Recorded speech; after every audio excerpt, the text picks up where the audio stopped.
Okay, this is the fourth class meeting of the EECE574 graduate level probability and random processes. First, the announcements. As always, the handouts, annotated handouts and lecture videos are uploaded continually to the primary course webpage at cisl.postec.ac.kr. And your documents are sometimes password protected. And if it is related to chapter 1, it is usually lowercase English character ONE. If it is related to the class meeting number 7, it would be, the password would be SEVEN, something like that. So try everything, got it? And second announcement is that the homework number 2 is assigned and due at Tuesday next week. Homework number 3 also will be posted soon. And you may say that there are too many homeworks, but as you know, this is the kind of first semester course in your graduate life. And usually it is much, how they say, it loads much more than the mandatory course in your undergraduate, usually, okay? Many of you are now kind of second year graduate life because this course was not offered last year. And I'm sorry about that, but I will regard you as the first year graduates, got it? The third announcement is that given the our lecture uploaded in the YouTube, if you have time and you have will, then please put the clickable timestamps so that your friends or other viewers can be easily finding the specific topics, and then may help you. Corrections, clarifications, this time none, fortunately. Overview, I renumbered because these are the correct chapter numbers of the material we are covering. We are covering the chapter 9 of our main textbook written by Populis, and we are working on general concepts. After that, we go back to chapter 7 and talk about the sequences of random variables, which are very confusing when you first confront it.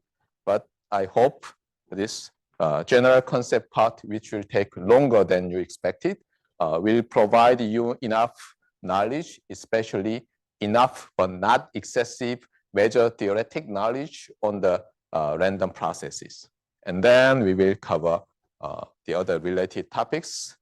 And as I told you, this chapter 9, even though it is marked as chapter 9, it will correspond to more than 3 chapters in our third ternary main textbook, which is the book by Peebles. And in Peebles, this chapter 9 corresponds to first the temporal characterization of random process. Then next chapter, spectral characterization of random process.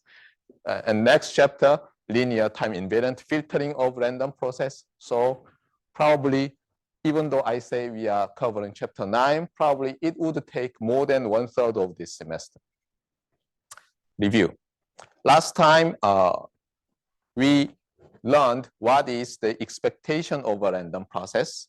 And the key was that we don't need to worry too much about it, because given a random process consisting of infinitely many jointly distributed random variables, if we fix the time index, we have what? A random variable. So the problem mathematically just reduces to computing the expectation of a random variable, which we already know. I motivated you that the expectation of random variable is closely related to the physical concept of what? Center of mass. And from center of mass, we can easily get the idea of this expectation. By the way, probably you've learned some similar concept in the physics related to variance. What was that? Anybody? Rotational inertia. Actually, rotational inertia or rotational moment is closely related to the notion of variance or sometimes square error. Okay, so if you want to make a connection between this electrical engineering course with your undergraduate long ago, right? Undergraduate physics, go to the library, check out the book, and try to reinterpret what you learned in the first semester physics course with expectation of random variable and standard deviation of random variable, variance of random variable, something like that. Okay, anyway, and the important result was this one. We can easily compute, or we can conceptually define what is the expected value of a random process at time t. Since it is a function of time t, we must say that the expectation of random process is a function. And we name it as a mean path or mean function, as we define the notion of a sample path or sample function. Got it?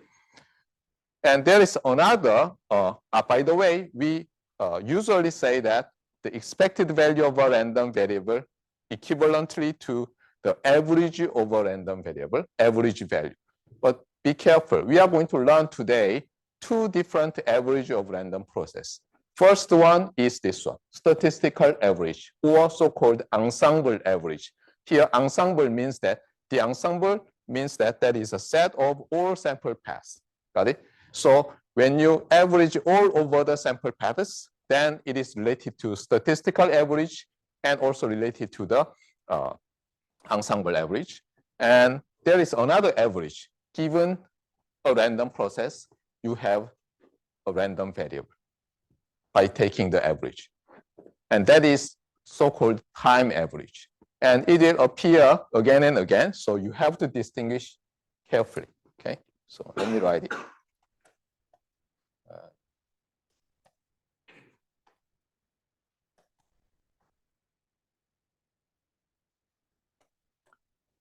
So even though, okay, let me use this. I use T. This index T may be discrete, okay? So that could be discrete time random process or continuous time random process, anything. However, there are two. One is the ensemble or statistical average. The other one is time average. Got it? Okay, or what else? Yeah, the ensemble average one. By the way, according to the definition or natural derivation of the ensemble average, it involves only so-called the first order PDF or first order CDF over random process. So the sample paths may have drastically different property from the sample paths. Sample paths could be a discrete process taking values from 1 and -1, but its sample path could be a continuous function, continuous time function, right? So sometimes not only this continuity, but also differentiability is involved. Every sample path is not differentiable, but your mean path is smooth and differentiable sometimes. So we have a lot of difficulty in developing actually calculus involving random processes. So for example, if you want to drastically shift your career towards, for example, financial signal processing, and you want to become a quant, then probably you have to study so-called stochastic calculus. And that talks a lot about differentiability of sample paths, differentiability of mean paths, blah, blah, blah. That course is much more head-aching than this course. And you will, if you take that course or audit such a course going to the math department, I remember one professor, Professor Choi, I remember once offered that stochastic calculus course. And I was sitting in and I really want to leave the classroom as soon as possible. I realized that this course is is very easy and a piece of cake compared to that one. Anyway, so these are related to the expectations. Another thing is that I emphasize the meaning or how to interpret the infinity appearing again and again. Sometimes infinity is really infinity, but sometimes an approximation. That's what I told you. So for example, you have a random source and you turn on every 9 a.m. But you model or your professor modeled the output as a continuous time random process spanning from negative infinity to positive infinity. And you really want to object because if the signal is modeled spanning every time, then you only observe a single sample pass. There is no repetition, right? No IID generation. However, probably the professor meant, okay, 9 a.m. Could be interpreted as negative infinity, and 6 p.m. Could be interpreted at plus infinity, something like that, depending on your application. So you should be careful whenever you handle infinity. In many analyses, especially in asymptotic analysis, infinity means what? For sufficiently large sum parameter. That is the key you have to remember, especially if you are going to take an information theory course or you already have taken the information theory course. You've seen or you've heard a lot of times the for sufficiently large n, right? That does not really mean your quantity goes to infinity. Because in our error control coding, anyway, we have some finite time interval. So whenever you see infinity, be careful. Another one is that sometimes this major theoretic idea, definition of information theory seems to imply there exists a parallel universe.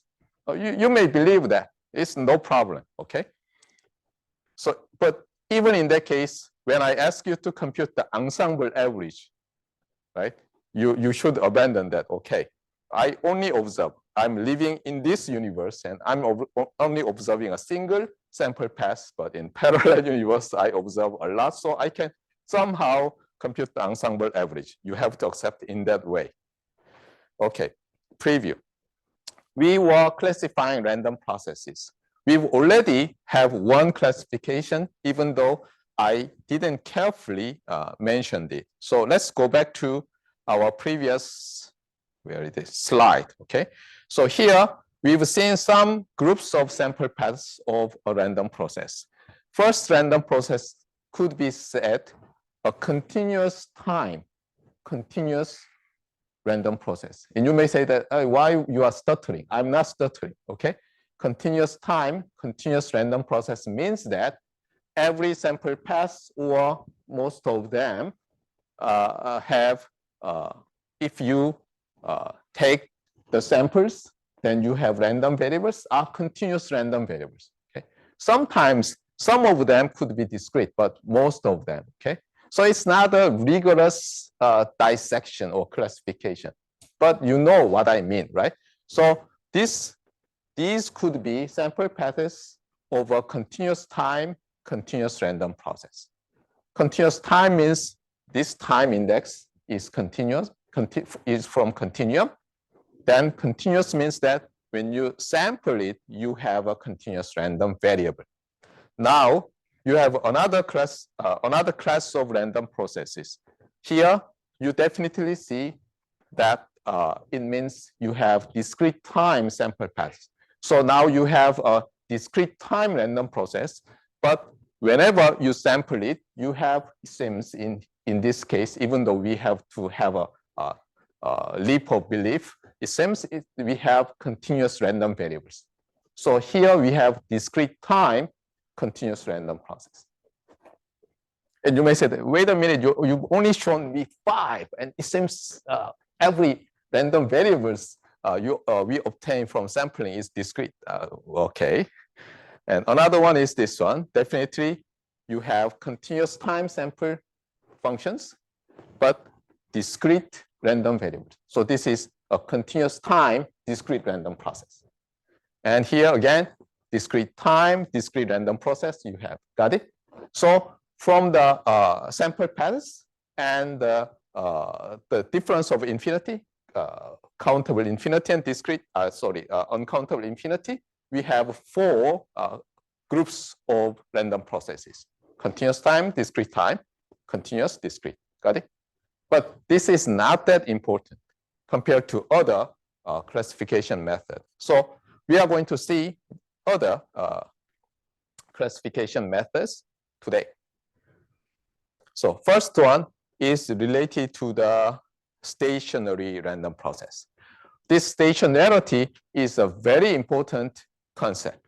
Probably you've already seen in your information theory course that professor says that, okay, assuming this random process is stationary and ergodic. And many of you said, what is stationary? And then what is ergodic? And we are going to talk about that.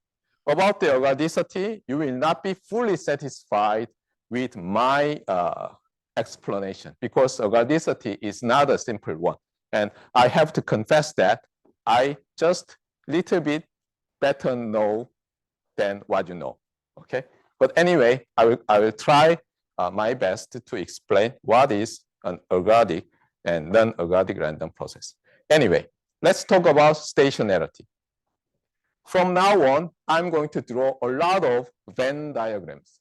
Many Korean students does not even know Venn diagram is not starting from V. Okay? V and N is the person's name, Venn diagram. Some people, very picky person says that what I draw is an Euler diagram. And if you look up Wikipedia, there is a significant difference between Euler diagram and Venn diagram, but I will just say Venn diagram. Got it? So Venn diagram in a wide sense. So consider, for example, the set of all discrete time and continuous time random processes. So this is a big set, okay?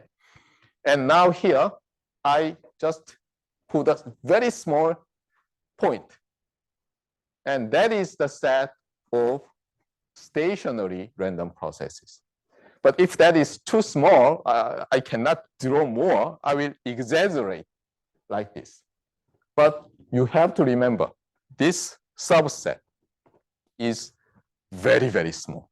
Okay? So mathematically speaking, almost every random processes are non-stationary random processes. Almost every random processes you are going to model is actually more close to non-stationary random processes. However, sometimes within a very short period, your random process may be well modeled as a stationary random process. For example, we are going to develop some machine, AI algorithm, to automatically buy and sell our Kospi 200 stock. It's not actually stock, it's a derivative actually. But anyway, you can buy and sell that as in the stock market by using home trading system or mobile trading system. Now, everybody knows that that index is far from stationary random process. However, during a sufficiently small interval, this is very tricky, during a very sufficiently small interval, that process really look like a stationary random process. And if we develop an algorithm to predict or somehow to buy and sell stocks to make some money from that short period, it's okay, right? And that's what I'm planning to do with the help of one of your classmates. But anyway, so this mathematical classification is very important. But in many cases, we assume somehow the random process has stationarity. We don't know yet what that means, but you have something in mind. Stationarity means something does not change. Okay? We don't know what that something is, but something is not changing, so we can predict, of course, statistically, something, and hopefully get some money, or to have something good. For example, you want to develop a noise canceling system. In that case, probably you have to predict the next point based on your observation. And you want to generate the negative value of that one so that within in your ear or this tube, the sounds cancel each other, right? So anyway, we need to do something based on our hope that something does not change. So we can predict with very high confidence. Got it?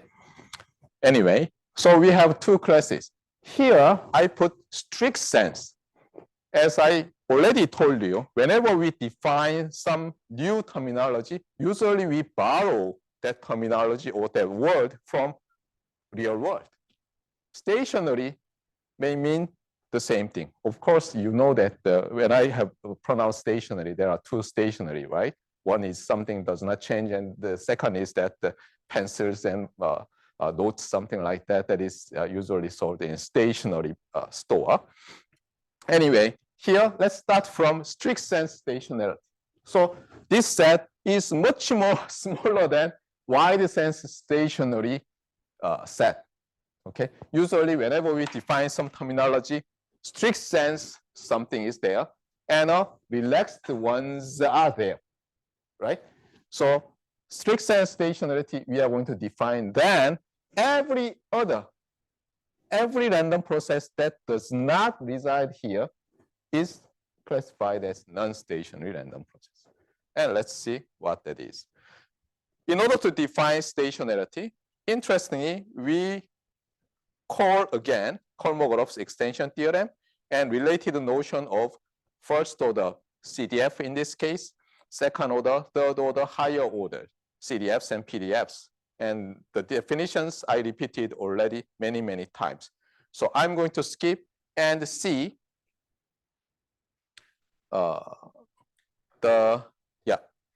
some examples first and move on to the definition. So suppose you have a discrete time, discrete random process described in this way. X of n is a Bernoulli random variable with probability p. What does that mean? Bernoulli random variable usually means that your outcome is 0 or 1. And this parameter p is related to the probability of your observing 1. Okay? So this has probability p and 0 has probability 1 minus p. And here is a very strong assumption. X of n's RIID means that actually, if you choose X of any time index n0 and X of any n1, n2, and actually that means any nth order joint CDF factors, and each marginal first order CDFs are the same. Okay, so this is very, very strong statement. And then there follows some questions. Okay, now I will ask you, even though I already have given you the hint, given this only two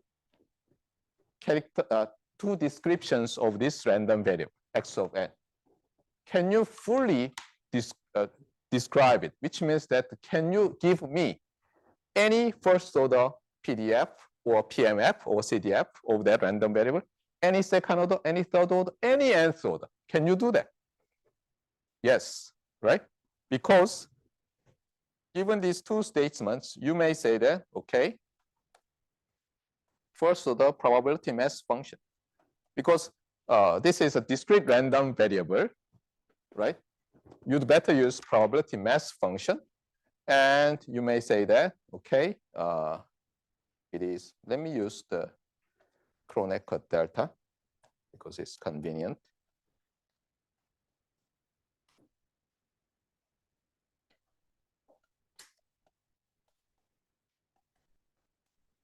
Something like that.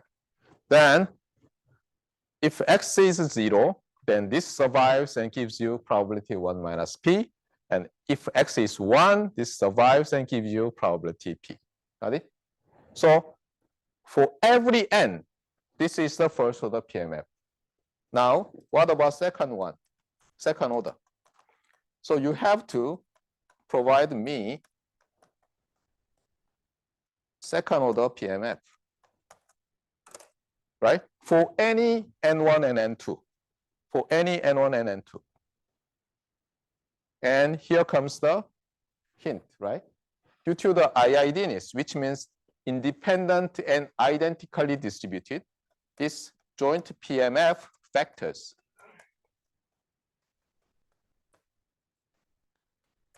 And we've already have seen the first order. What about third order, fourth order? You do the same thing. And what did Kolmogorov said? As far as you can provide any nth order joint PMF in this case, and they are all, if they are all consistent, which means that from here, if you marginalize to get the first order, then it should be the same as this one. And naturally, they are the same. We don't need to prove very rigorously. It's kind of obvious. This is a hand waving, but obvious, you know. So these two lines actually are equivalent to all these many countably infinite lines, right? So we have been successful in providing any nth order PMF, and they are consistent. Done. So we have fully characterized this random process. Now let's move to the second one. Now again, we have a discrete time random process. Now it's a continuous random process. And here, x of n, usually this means follows the distribution of something like that. And this n means Gaussian, usually, and 0 is mean and sigma square variance. So what does that mean? When you sample this discrete time random process, it follows the Gaussian density with mean 0 and variance sigma square. And as you expect, the second line says xn's are IID. So now I ask the same thing to you. Can you, from these two lines, fully describe, which means characterize, okay? Sometimes characterize in probability course means that can you provide fully describe statistically something, okay? So can you characterize this random process? Then you have to remember the Kolmogorov's theorem and definition. So you have to find the first order, in this case, PDF. It would be simple, right? If we assume sigma square is positive. So here, the first order density, I do not need to use N1, would be what?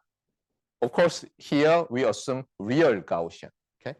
If it is complex, we usually write in this way, but actually this means more than complex normal or Gaussian. Actually, we imply complex, proper complex normal. But anyway, I'm going to distinguish what is proper complex and what is improper complex later. But anyway, we know that we have some scaling coefficient that is related to the 2 pi sigma square. And we have a bell curve, which has very light tail. So it looks like that. It looks like a bell. And this is symmetrical with respect to the mean, in this case, 0. And what? This width is kind of proportional to sigma. And there are many functions that may give you a bell-like curve, but Gaussian has what? Exponential function. And in order to have symmetry, we have what? Something like this, okay? So this is the first order PDF of this discrete time random process, discrete time continuous random process. What about second order PDF? So for any N1 and for any N2, the joint density, what? Factors again. So this is what? First order PDF times the first order PDF. And in the same way, we may have capital M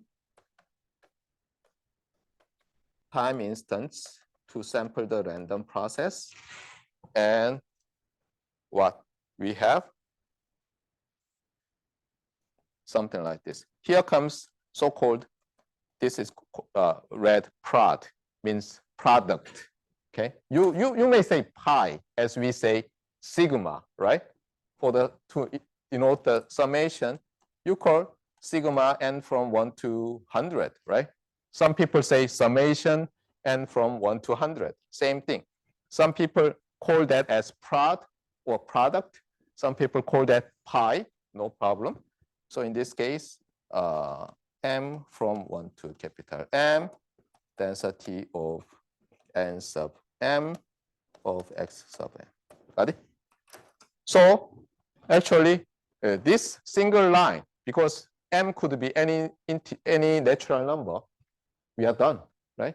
We have fully described our any mth order or nth order joint PDF, and they are all consistent. So we are happy, right?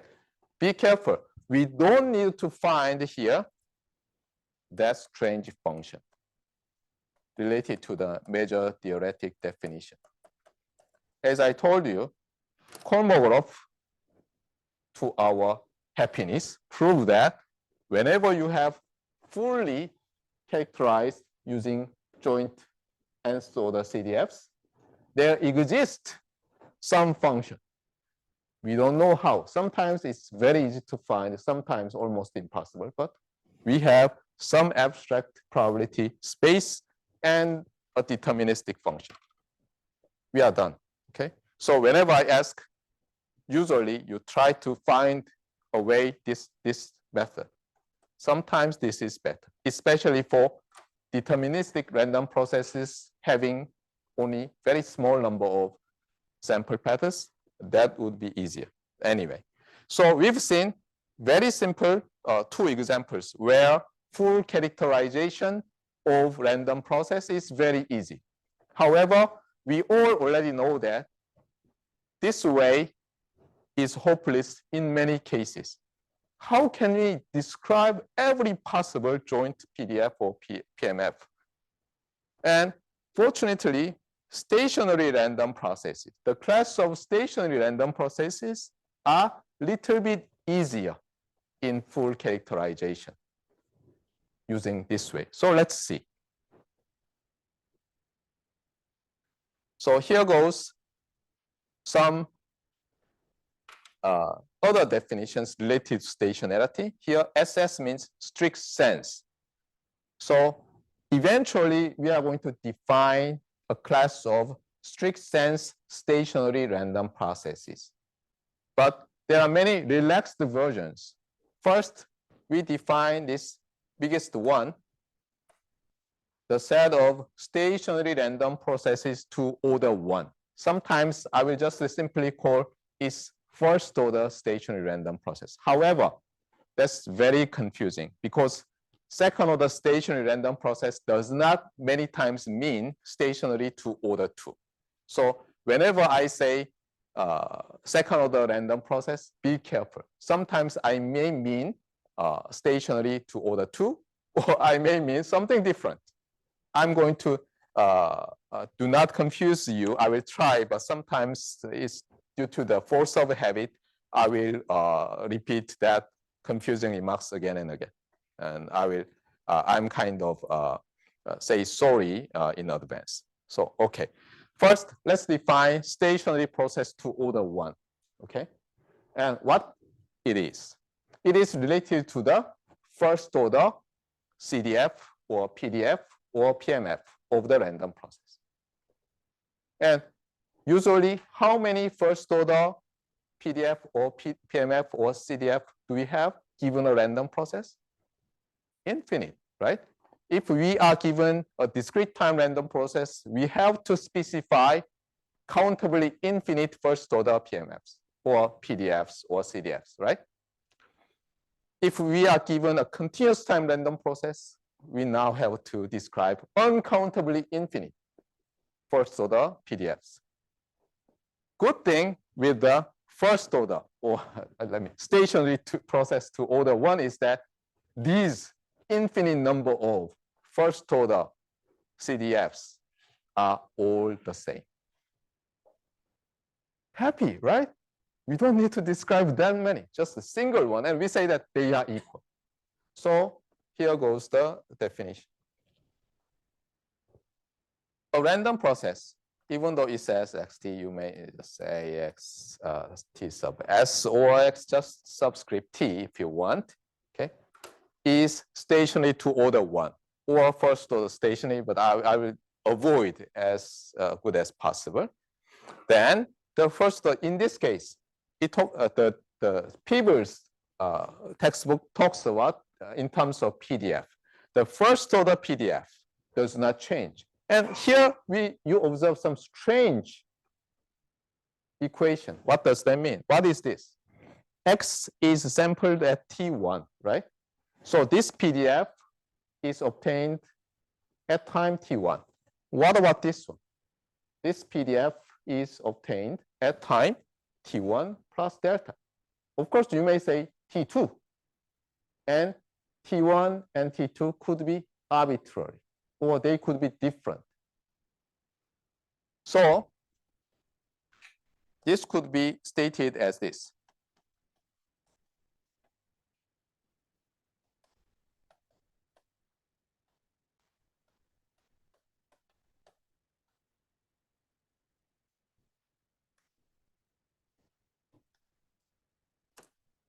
See that? Here we have a specific PDF at time 0, right? And this is same as what? This is a function. And for all t, this function is same as this function. So strictly speaking, probably what you want to say is, okay, first, I have to say that the two functions are the same. And this is also the same for all t, right? So you need 2 for all. One is for all x, and second is for all t. But anyway, sometimes I will simply say this. Okay? So in the parentheses, what does this mean? Two things are the same as functions of x, right? Second is that this holds for all t. Got it? But this could be simply stated in this way. We introduce capital delta and say that, okay, T1, at T1, we have a PDF. And at T1 plus capital delta, we have another PDF. And PDFs are same, right? For all capital delta. That's the way. And you will see why we state in this way when we learn stationarity in order 2, 3, something like that. So what's the consequence of this definition? Now we have defined the first order stationary random process. Of course, there are many first order, many stationary random process to order 1. It's not unique, right? We've already seen the Bernoulli random process is what? Bernoulli random process. First order is fixed, right? So this Bernoulli random process is what? A stationary random process to order 1. Got it? And what about this discrete time continuous, discrete time white Gaussian random process? This is also a stationary random process to order 1, right? Got it? So there are many first order stationary to order 1 process. And what about the consequences? Whenever we define something, the pattern is this. Now we have defined something, of course, rigorously, mathematically. And then next step is what? Existence and uniqueness. Even though we defined something very rigorously, if the set that contains all elements that satisfy this definition is an empty set, what's the use of the definition? Of course, sometimes the complement set may be very interesting, but it would be the same as the so-called universal set. But anyway, so whenever you define something as a graduate student, many of you, next step is what? Existence, you have to check, and the uniqueness, you have to check. That's why I have recalled these 2 examples we've just seen. Okay, so this definition seems useful so far. Now, after you check the existence and uniqueness, the next step would be, what are the consequences? So we see consequence or property of the elements of this set. So next one would be some consequences of the definition. And we call, if it is a very small consequence, simple one, we call it a lemma. Sometimes we call it proposition. Sometimes we call it a theorem, if we have enough theory. And very simple extension of this lemma, proposition, or theorem is called sometimes corollary. Okay, so in any math-related book, we see a lot of small blocks saying definition, sometimes lemma, proposition, theorem, corollary. Sometimes we just vaguely said properties, remarks. So anyway, let's find the consequences of this result. First, we've already defined what? Defined the sample path. So let's check the sample path of a stationary process to order 1. So we compute the expected value, and what happens? That is constant. Why? Because in terms of the PDF,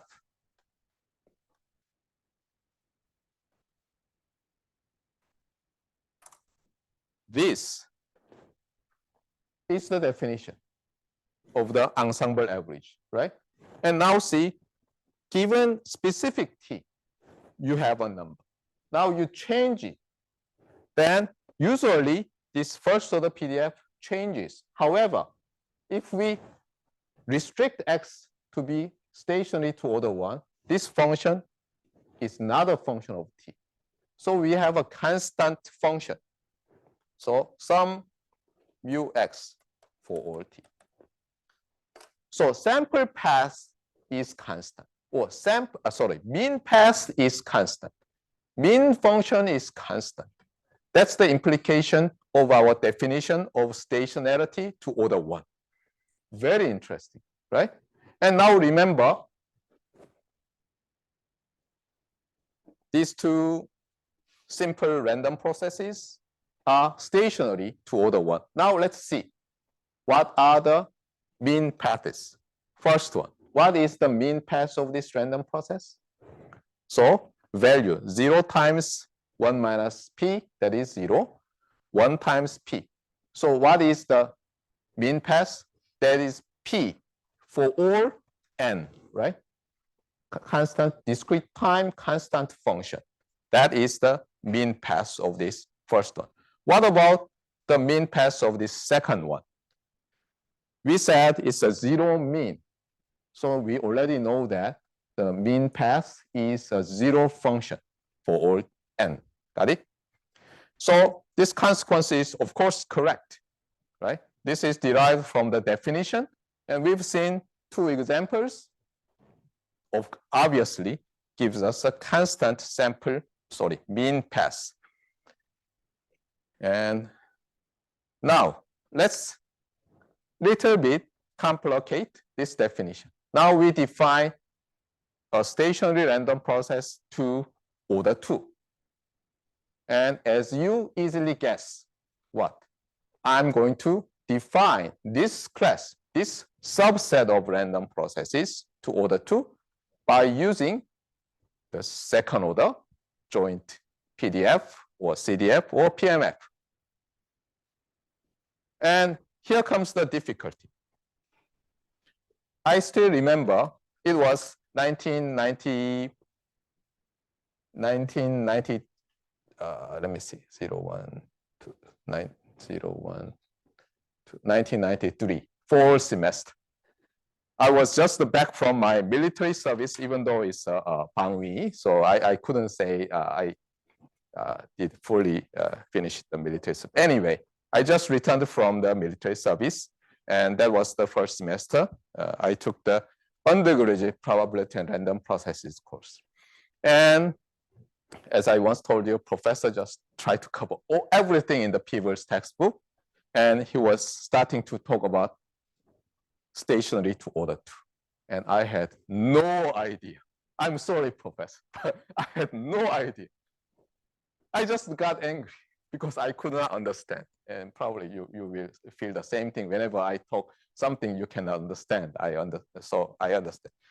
Now, I will try my best for you to understand. Whenever we talk about joint PDF of two random variables, you had better go back to what? Two-dimensional histogram. Got it? Because our how to say that? Our we naturally love PDF histogram because it's kind of obvious. We generate some output, which is a pair of numbers,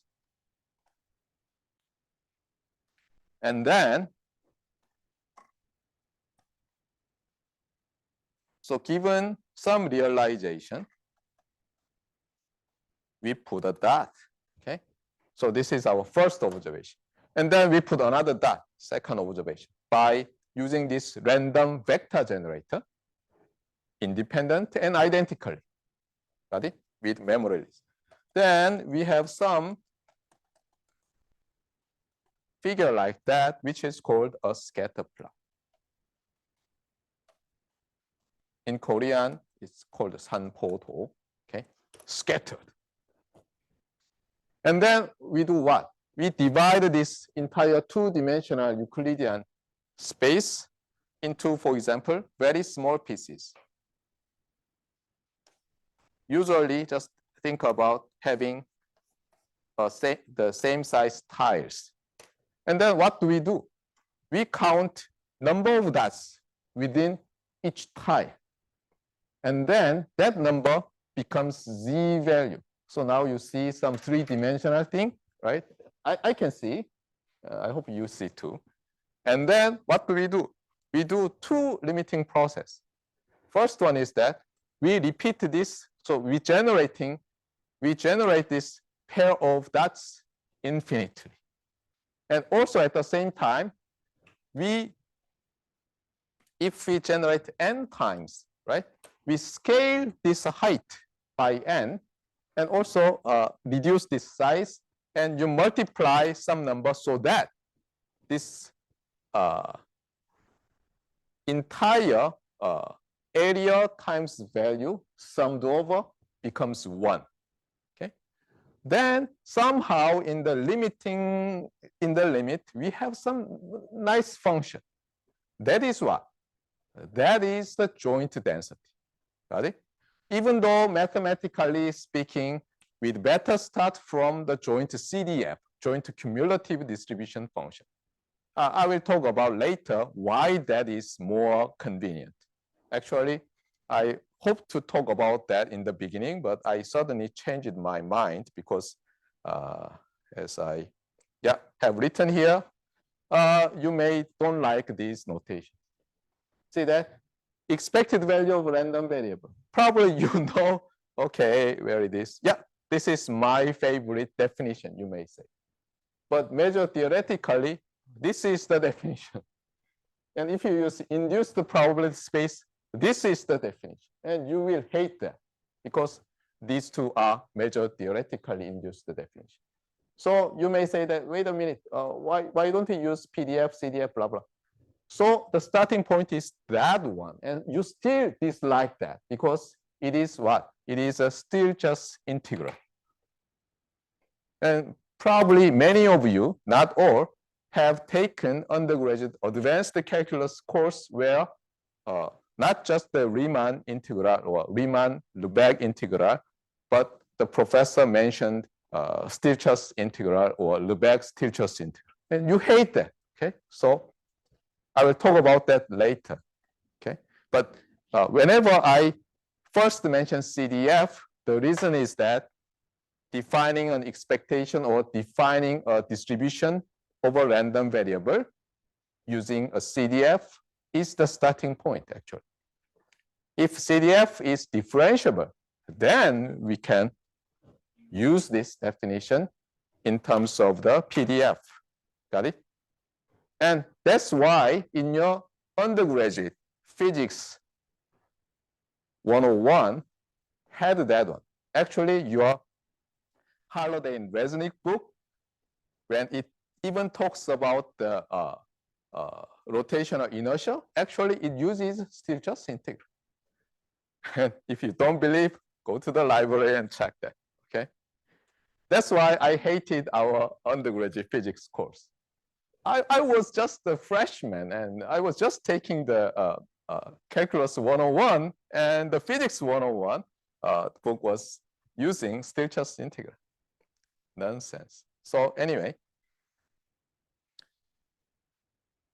so here comes the idea of a joint PDF of two random variables, x1 and x2. Now you have a kind of concrete idea, right?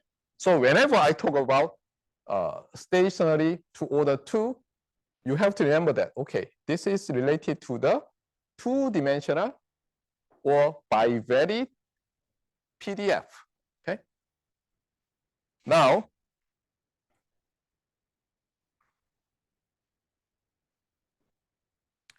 given a random process x of t, we choose 2 points, t1 and t2. Then what do we have?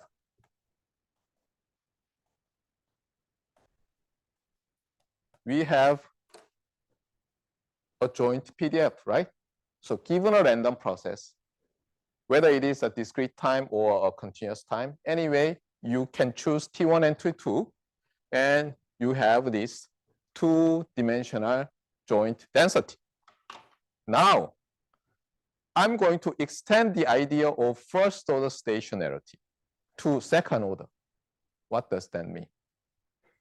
So here, this is T1 axis and this is T2 axis. And you know that there are there are infinitely many ways to choose T1 and T2 pair, right? So usually, according to our Kolmogorov extension theorem, how many second order joint PDF do we need to describe? Infinitely many, right? Here at this point, which means that at some T1, T2 pair, we have to specify a joint PDF. Here, here, we have to, right? That could be arbitrary, but stationary to order 2 has a very special thing. Something does not change. And now that something is joint PDF does not change where? On the entire two-dimensional space? No, that is not. Interestingly, something like this. You draw a straight line, okay, with slope 1. So you draw a straight line with slope 1. The y-intercept could be anything. What I'm saying is that the stationary to order 2 means that on this line of slope 1, any pair of T1 and T2, they have the same joint PDF. Got it? This is the definition of stationary to order 2. By the way, I do not say that if I have different line, the joint PDF, this line, I'm not saying joint PDF of this line on this line is same as joint PDF on this line. They could be different. And generally, they are different. Got it? This is stationarity. So now let's think more here. Suppose this point and that point is different. Then interesting thing is that if this difference and that difference is the same. So what can you say? In the first order, we could say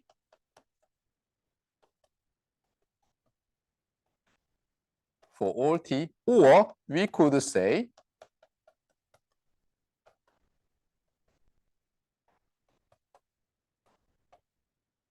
right? Now let's use that idea to say that the second order PDFs have this kind of regularity. So here goes the idea.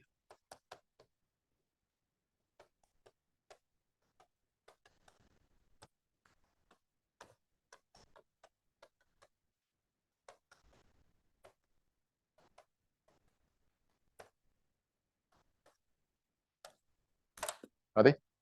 So now you choose a pair of T1 and T2. Now you increase the first time index by capital delta. Also, at the same time, you increase the second time index by the same amount, capital delta. Then they have the same joint PDF. This is exactly what I meant here, right? Slope 1 means that any points on this line can be obtained from a single point by adding same amount in the x value and x1 value and T1 value and T2 value. If you choose different line, they could be different.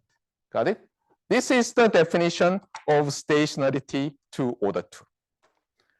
And we extend this idea of stationarity to any order. Now, I will ask you, how do you define the stationarity to order 3? How? Very simple. Even though we can no longer think about three-dimensional histogram, we can't imagine, right? However, as a human being, which is, as far as I know, the greatest animal in the world, I will mix the notations a lot so that you can be more confused. I'm sorry, but because different books have different notations.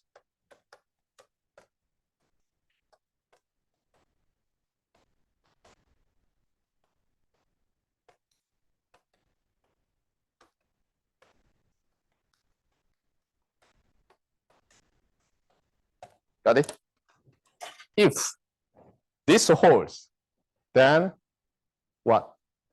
The random process is stationary to order 3. By the way, this must hold for all triplet T1, T2, T3. Got it? In this case, this must hold for all pair T1 and T2.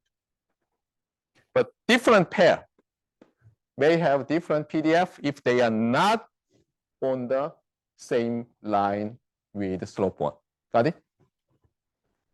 So we have defined stationary to any finite order. This is important. Any finite order. Fourths, fifths, millions, we can do the same thing. Got it? You just find an ntuple of time instance and then add the same amount. Then you have another point, ntuple, but they have the same nth order joint PDF. Then, if this holds for all ntuple, then you say that that random process is stationary to order n. Got it?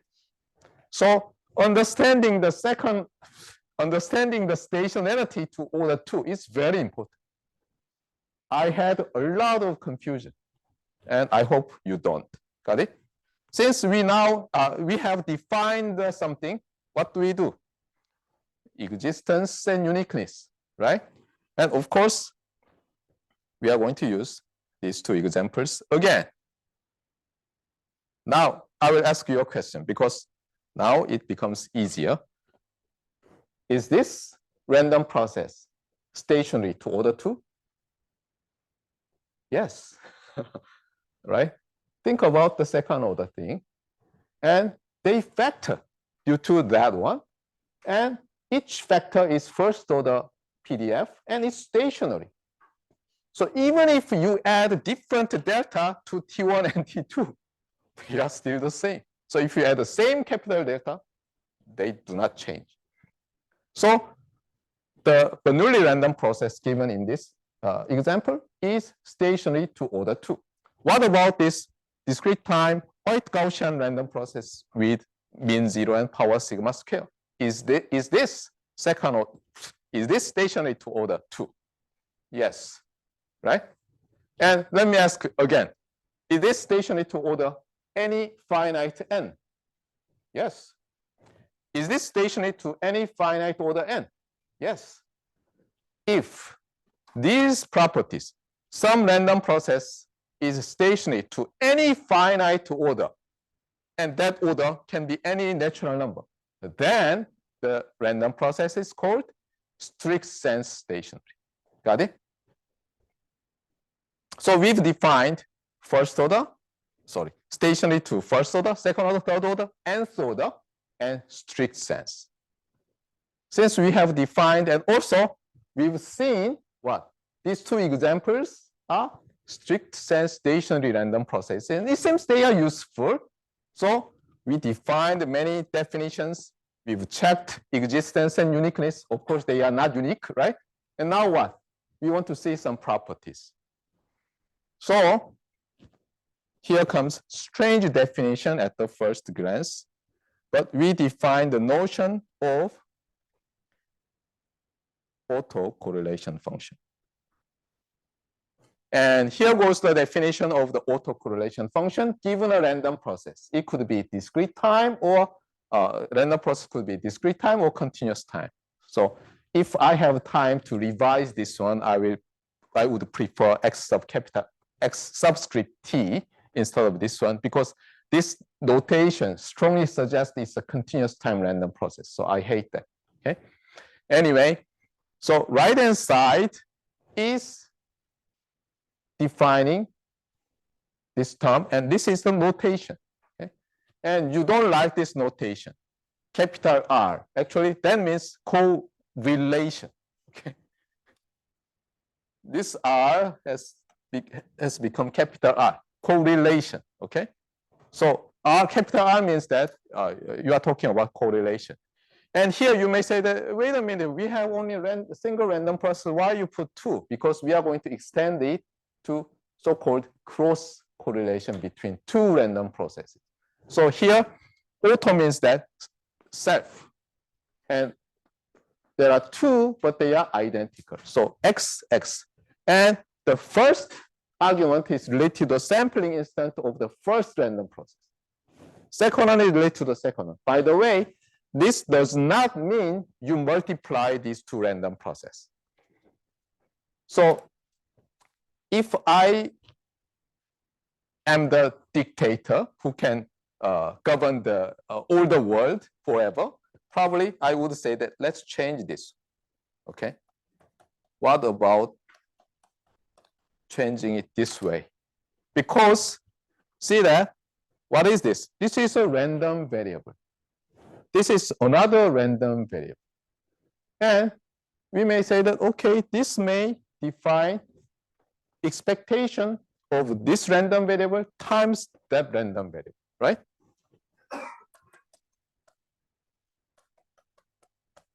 And actually, it really means that. But people, we human beings are very lazy. As far as we all agree, and it seems if there is no confusion, we drop a lot, right? Even Koreans and Japanese drop subjects of the sentence. So we got confused. Okay, so, okay, do something. So me do something or you do something like that, right? But anyway, so we drop this comma. And also, due to the typographical difficulty of long ago, they could not have subscript of subscript. That's why they invented this way. You see, only a subscript here, and you have subscript, not the subscript of subscript. But now, as far as we use Microsoft Word or LaTeX, we can put subscripts of subscripts, right? So if I'm a dictator, and I would prefer that one, but anyway, they define autocorrelation that way and use this notation. It confuses you and me, but after some exercises, you'll also, how to say it, you'll be assimilated. And nobody understands, but if you have watching Star Trek a lot, probably you know the Borg, and they always say that you will be assimilated. Okay, anyway, it's very unfortunate that there is no Trekkie here. Anyway, now we have defined autocorrelation function. Now I ask you, even though you have no meaning right now, you know that this is related to the expectation of product of two random variables, and you may say that, okay, that is vaguely related to Pearson's correlation coefficient or so-called correlation coefficient, right? There you multiply two random variables and take expectation. Of course, you have to subtract the mean, blah, blah, blah. But anyway, so this is the autocorrelation function. And now I ask you a question. Given the definition of autocorrelation function, what happens if the random process is stationary to order 2? And let's see another kind of definition of this autocorrelation function in terms of a joint PDF. What do you have then? Whenever you have expectation of some random quantity, you can view the random quantity as a single random quantity, or sometimes you can view it as a product of two random quantities. If you view it as a single quantity, you need the PDF of that single random one. If you see that is a product of two random quantities, you need what? You need you need the joint PDF. So here, what you do is that, okay, since this is a random variable, let me say it x1. This is random variable. Let me use variable x2. And every time you have expectation, that is value times probability. So now you have value, you have to multiply probability. What kind of probability? Joint PDF in this case, and dx1 and dx2. So here you have xt1, xt2, x1, x2, and dx1, dx2. Okay.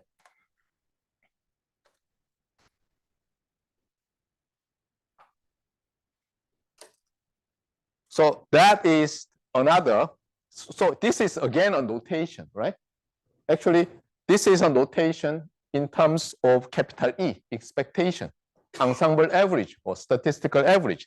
Now, given the definition, what happens if the random process is stationary to order 2?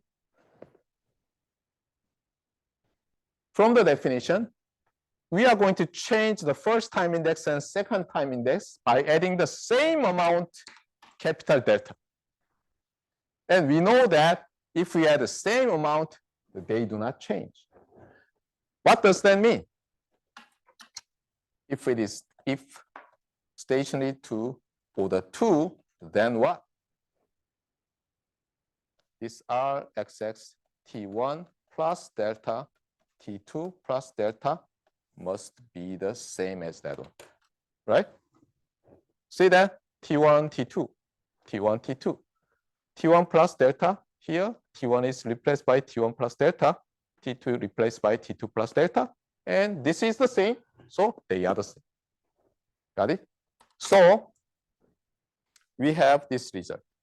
We have defined the autocorrelation function as a 2-parameter function, and that has this property again.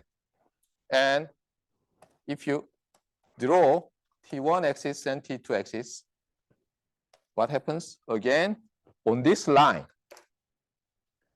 the autocorrelation function, right? If you plug in T1 and T2, consider that this is a function of 2 parameters. So if it is a real value, then you have some curve, right? That curve is interestingly constant on this line. On this line, the value may be different, but it's constant. Here, some constant. And another thing is that if X is a real random process, you can change the order because product of 2 random variables does not change if you change the order, right? You know that from the multiplication table, for example, 2 times 3 equals 3 times 2. What does that mean? This definition means that if you change T1 and T2, they are the same. So if you have one more condition, stationary to order 2, then probably you have some value on this T1 equals T2 axis if you move some delta that way or this way. they would be the same.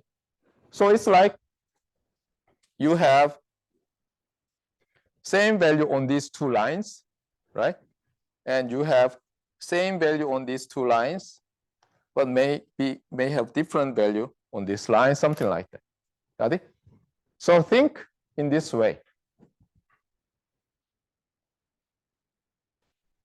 I don't know why, but I kind of evolved to remember the past pains in my early undergraduate and graduate courses. And I'm also very surprised at myself. And I had a lot of pain when I first confronted the notion of this autocorrelation function, stationary to order 2, blah, blah, blah. So now you are taking my course, and I want to kind of alleviate the pain you suffer. Got it? And another thing is this one. So we know that if the random process is stationary to order 2, then on each line, right? On each line, we have a constant autocorrelation function value. And this gives us another notation that also confuses. Whenever some interesting property may simplify notation, people introduce new notation. That confuses us a lot. But now see that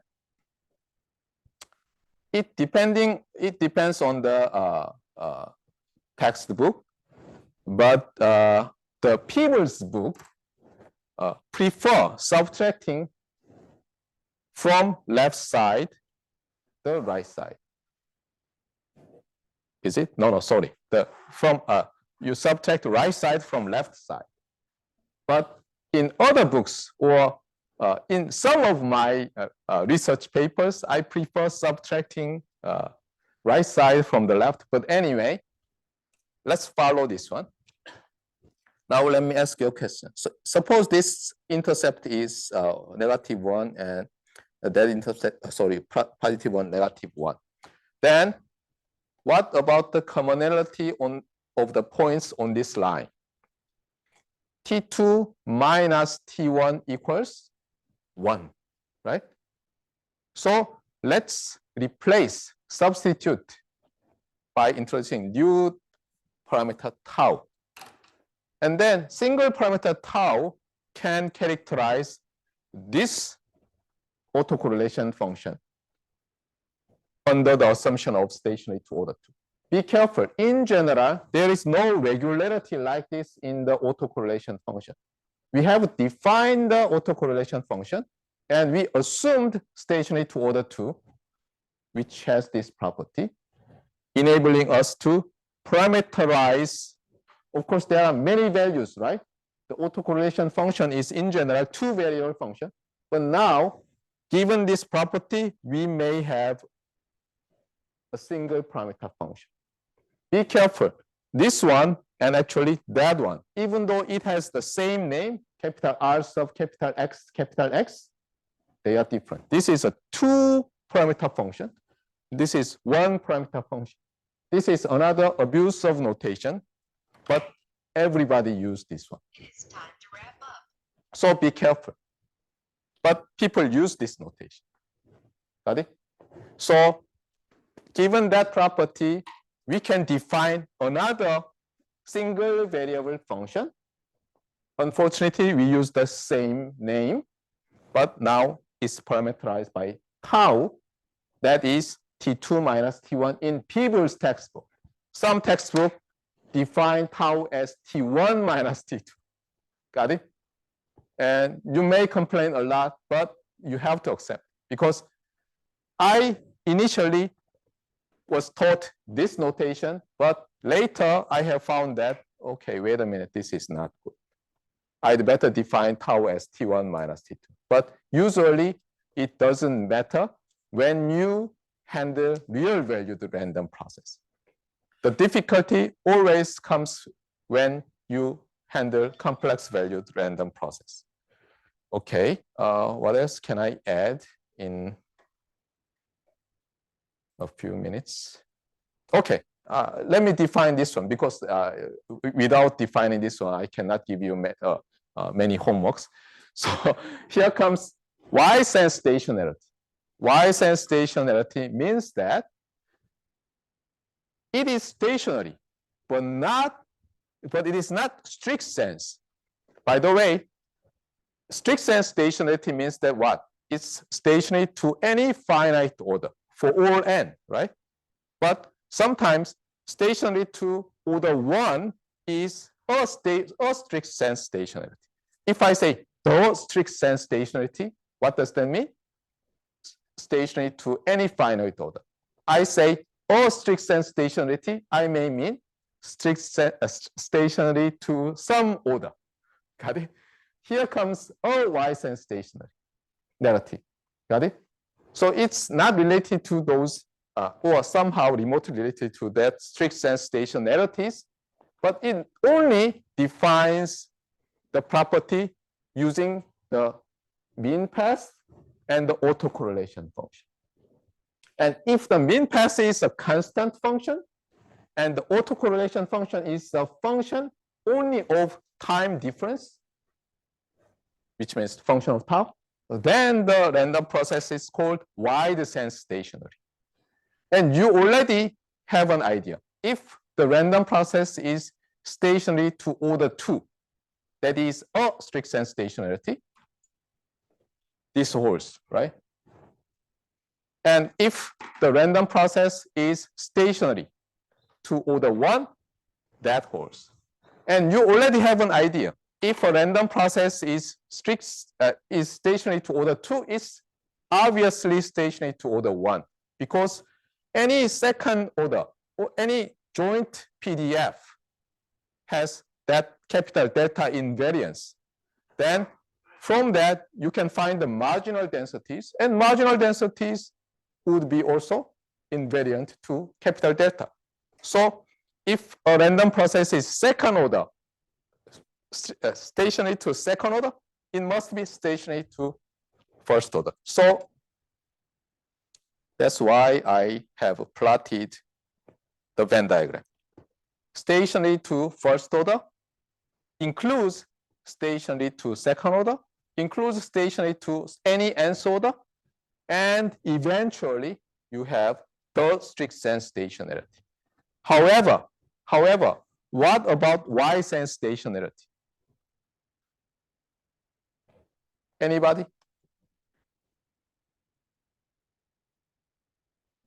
If second order, if a random process is stationary to second order, it must be Y-sense stationary. However, the converse is not true. So you may draw like this. Y-sense stationary. Got it? So that's the end of today's lecture. Okay?